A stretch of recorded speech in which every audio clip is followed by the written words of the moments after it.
And here, let me just go on a little tangent. Now, listen up. Do not go saying that China, as a socialist country, is just leaving Cuba, another socialist country, to fend for itself. And do not, you dare say we are not helping Cuba. We are their second largest trading partner. Cuba is our fifth largest trading partner in the Caribbean region. China's exports of solar equipment to Cuba soaring from $5 million in 2023 to $1.117 billion in 2025, and it is still climbing steeply. We saw they were about to crash and burn, so we rushed in to build them solar power plants. Hey, when it comes to this news, you guys really need to connect the dots. Let me show you something. Let us take a look at this. All right. First up, let us take a look at this. It is a report from the Wall Street Journal. See that? So, let us look at the numbers. In 2023, we sold Cuba $5 million worth of solar equipment, and even threw in some food aid. Fast forward to 2025. And that figure jumps to $117 million. And what is even more important, we plan to help Cuba build 92 solar power stations by 2028. We are really going all out to build these solar power stations for them.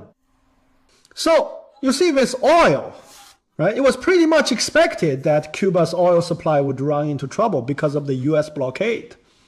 Was not it, right? And look here. This is one of the power stations we built for Cuba. One of them, see? So, look, the Cuban government announced this month, and this is a news story from 2025. For the first time, the country's solar power generation surpassed 900 megawatts during the midday hours. Because Cuba's energy demand is low, even a small increase in power supply can have a significant impact. And now, in 2025, solar power accounts for over 10% of Cuba's total electricity generation. This is one of the fastest solar expansions in the world, putting Cuba ahead of most countries, including the United States, in solar power generation. Look at that. Just look at that. It is growing so fast. Unbelievably fast. So, as you can see, our ambassador personally went to inspect the sites where these Cuban household solar devices are being used. On March 11th, 2026, just a few days ago, mind you, the Chinese ambassador to Cuba, along with officials from the Ministry of Trade, Energy and Minerals, and officials from the Ministry of Energy and Mines and Havana Province, visited 3 community polyclinics and a people's home for the elderly, as well as the sites where 5,000 sets of household solar equipment provided as aid to Cuba are being used. See that? And do not you dare say China did not help them. We are here for you. Just hold on until 2028. Our only demand is that you, Cuba, do whatever it takes to make it to 2028 for us. And when it comes to Cuba's most competitive industry, cane sugar, comrades, for decades now, and I mean for decades, Cuba and China, as fellow socialist countries, have had a long-term agreement. This agreement was established in the first 30 years. So for the past few years, we have been importing 400,000 tons of sugar from Cuba every single year. And let me stress, that is every year we buy 400,000 tons of sugar annually. So this agreement was signed between us during the 3-year hardship period from 1958 to 1962. And it has been in effect ever since. Back then, from 1958 to 1959, our sugar production was 1.1 million tons. China produced 1.1 million tons of sugar. By 1961 and 62, that had plummeted to just 310,000 tons. So because of the difficulties, the shortage was just staggering. That is why we urgently purchased 500,000 tons of Cuban sugar. Later on, we found that this Cuban sugar was, did I miss a sat? Sorry, my bad. Whoops, my apologies. Whoops, it is a say again. And later, we found that this Cuban sugar was actually a pretty good emergency resource, right? I have told you guys about this before. Have not I? During the Captain's Group live stream, I have brought this up. They were making these high-end desserts. Fancy candies. So they used this system to stabilize the entire economy and soak up a ton of currency. Back then, we had a system where food was rationed, right? You would get your salary, but you still needed food coupons to actually buy food. So for the average worker, they did not have much cash, so their money and their grain coupons basically balanced out. But then you have the capitalists who received dividends, the senior technical intellectuals, the doctors. And for professors and that crowd, their monetary wages were high. But with high wages and few grain coupons, they would complain all day long. It is like they were saying, you might as well not pay me at all, right? Even if you give me the money, I cannot buy anything with it. Everything is on a rationing system. So when you have more and more money flooding the market, but the amount of goods stays the same, or even shrinks, what happens? You get inflation.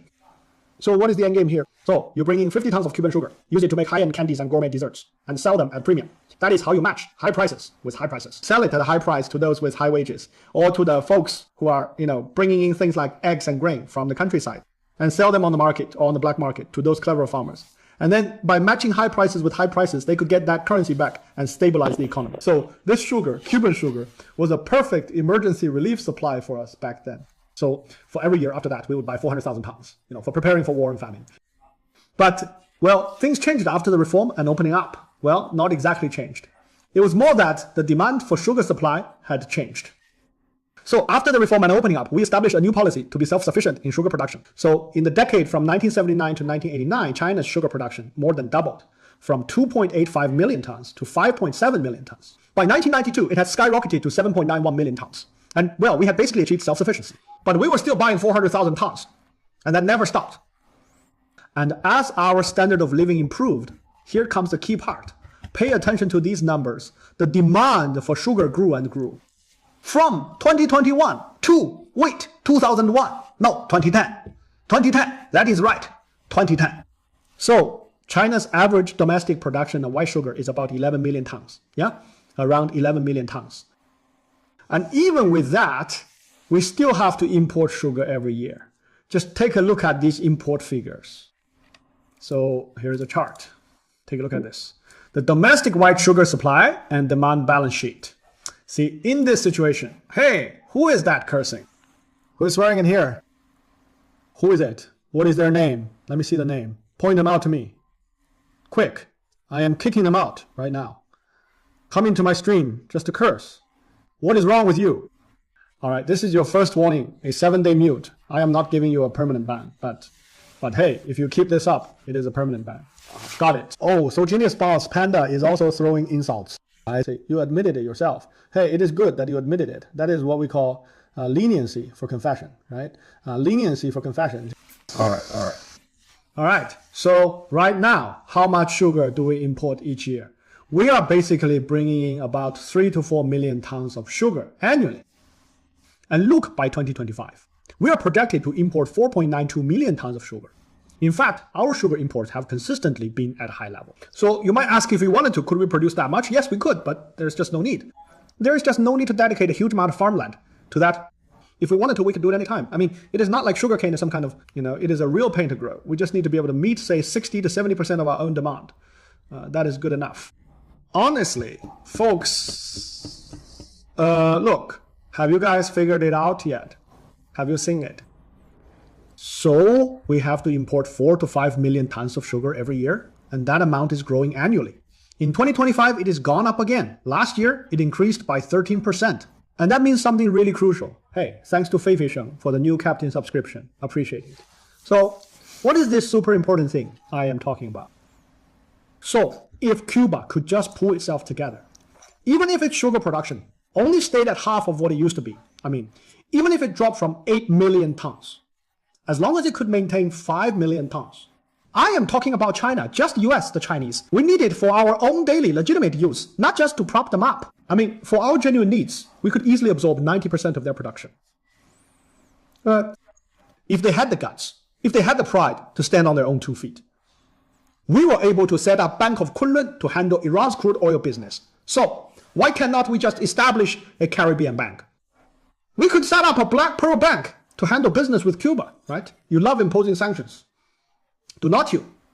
Well, if I do this, let us see what the Americans dare to say. And besides, it is not like we're just doing them a favor. We genuinely need to import that much sugar. Anyway, if Cuba signed a long-term supply deal with us for 3 million tons, we would not be losing out either. If they supply us with 3 million tons a year, they will be making money too. Now, some of you might be saying that the international sugar price has plummeted in recent years, but that is not entirely the case. Sure, the international sugar price has had its ups and downs over the years. Look, it even spiked in 24, right? A huge jump. And for Cuba's economy, if they had those few million tons of sugar to prop up their regime, it would not have collapsed. It never would have gotten to this point. But what about Cuba's situation? Its sugarcane production has completely collapsed. Let us take the last few years. For example, in 2022 to 2023, the production target was 450,000 tons. And the domestic trade department was allocated 310,000 tons of that. But only 240,000 tons were allocated for domestic use in Cuba. So what this means is that Cubans are running out of sugar. They have had to switch to using high fructose corn syrup instead, and their overall sugar consumption has plummeted by 60%. And last year was even worse. For the 2024 to 2025 period, Cuba's sugar production plummeted to just 150,000 tons. Oh, and I just said they would hit 200,000 tons by 25. I was being generous. I forgot. Their cane sugar production has already dropped to 150,000 tons. Some people call this an ankle chop, right? That is not just an ankle chop. That is a chop right through the top of the foot, straight to the soul. We are talking about a country that used to produce 8 million tons, even 10 million tons back in the 1970s. And now they are down to just 150,000. They cannot even fulfill the 400,000 ton contract they have with us anymore. They have to renegotiate with us. And now they can only sell 20 to 30,000 tons a year. I mean, what is even the point anymore? This hit a 100-year low, and people in the country often could not even find sugar. As a result, Cuba's economy completely missed out on a golden period of development. We were willing to give them a right to let them hop on our development bandwagon, but they just could not even get on board, right?